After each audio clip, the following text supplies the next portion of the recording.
Everyone, Alex Bennett here, Director of Athletic Performance at the PGA Tour Performance Center. Today's video is going to be a little more advanced moves for the hips, the glutes. We're going to really focus on the efficiency of the hips and glutes. It's one thing to be able to have the range of motion just to load properly or have the right amount of internal rotation or external rotation, whatever that may be. It's another thing to actually use the hips the right way in the golf swing and when it comes to be under tension. I'm going to show you some creative ways to use those hips under tension that you can do at the gym or at your house, or pre-round you can hook it up to a golf cart, whatever it may be. But this is definitely going to help you sync up your swing, and it's also going to help you really transfer power, transfer speed in a more efficient manner. So I hope you guys enjoy this video. So here we're going to take a band, we're going to put it around the quads. When you get the, if you can get your foot in there, and we're going to put the foot out from the wall. We want to make sure this knee, these two knees are aligned. And then what we're going to do is, so this foot is going to stay pretty planted to the ground while this knee stays over top that foot. And we're going to reach that out, so we're feeling this left glute, we're feeling that foot really grip the ground. We do about a 10-second hold. So you're counting, 1 Mississippi, 2 Mississippi, 3 Mississippi, not 1, 2, 3, 4, 5, 6, 7, 8. So really get that hold, feel those glutes engage. And then we're going to switch, put the foot down. We're going to go out. You're going to definitely feel those glutes really engaged to keep that stable.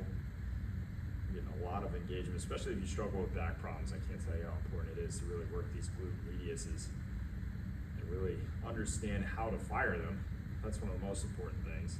But we want to make sure they're strong, we want to make sure they're stable, just to absorb the rotational forces we're going to put them under in the golf swing, especially if you're someone that produces a lot of power, produces a lot of speed, suffers with back issues. A lot of times we see guys that come in here that do produce a lot of speed, a lot of rotational force, and they wonder why they have back issues, especially younger guys. And it comes down to not using your glutes and not having the strength and stability to actually stabilize that speed that you're able to use. And then what we see a lot of times too is we get stronger and more stable in this area. We see that speed actually go up, but we don't see the back problems that rotational speed generates.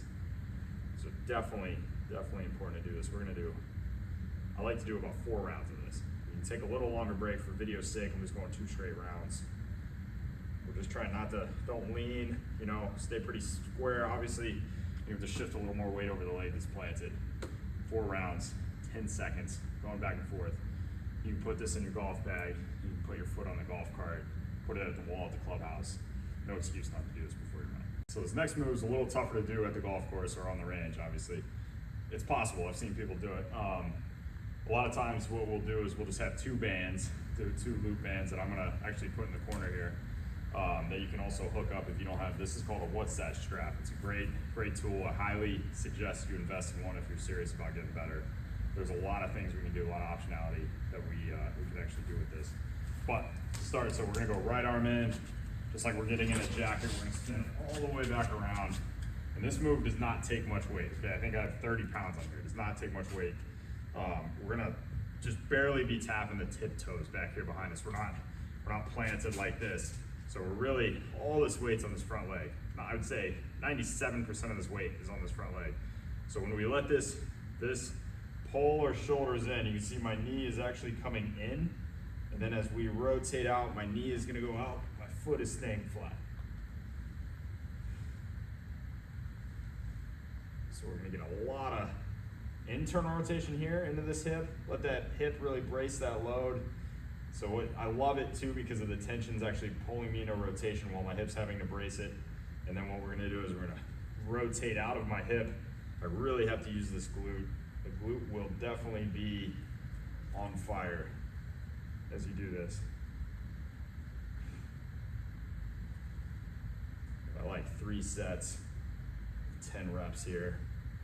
I'm only gonna show you one side because I don't want to make you stare at my backside while I do this. Woo! See there? Almost lost it, saved it, but glute is on fire.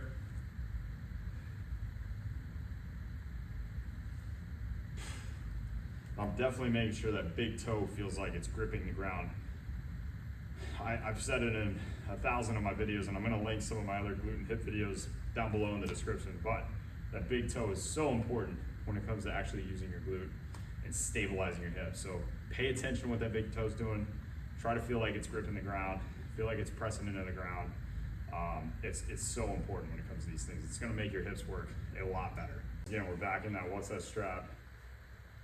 Like I said, you use 2 bands for this as well. We're gonna do a little bit of a curtsy reverse lunge. This is gonna have a lot to do with how we get into that hip, how we use the ground to get back out of that hip, but also, once again, that big toe. Keep that big toe down, keep that instep engaged. We're in reverse lunge curtsy, all the way up. I want you to balance like that. That first one was not great on my end.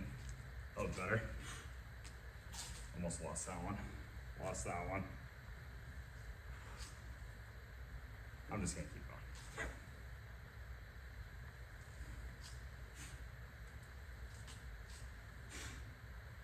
And it's gonna happen. But then once you get that hip firing, get a little more engaged, you can get into a rhythm.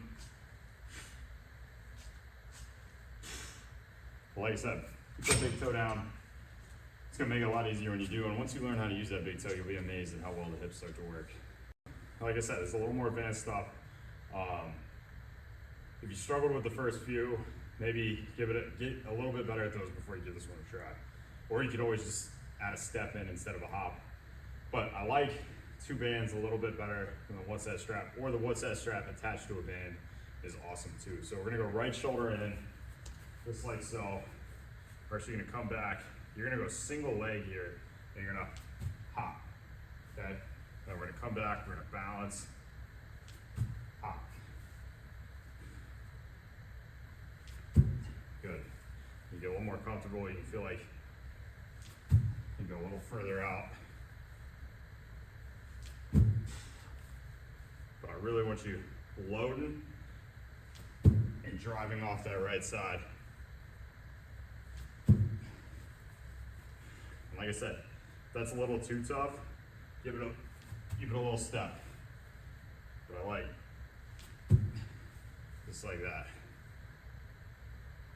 Now we're gonna switch sides. Hope you guys enjoyed that video. Throw those into a leg day routine. Throw those into your pre-round warm-up. You're gonna notice, especially if you throw them into your leg day routine and you follow a lot of my routines for the lower body, you notice we do a lot of single leg work, and you're gonna notice that that stability gets better, that balance gets better, and then all of a sudden those strength gains start coming more frequent. You can make big jumps once you start using the glutes, and you start to realize how that hip is supposed to work through a full range of motion while using the glute, while staying stable. Can be a big benefit to you. So I hope you find a big benefit from this video. Please like and subscribe. If you have any questions or comments, please leave them in the comments, and I'll do my best to get around to them. Thank you guys.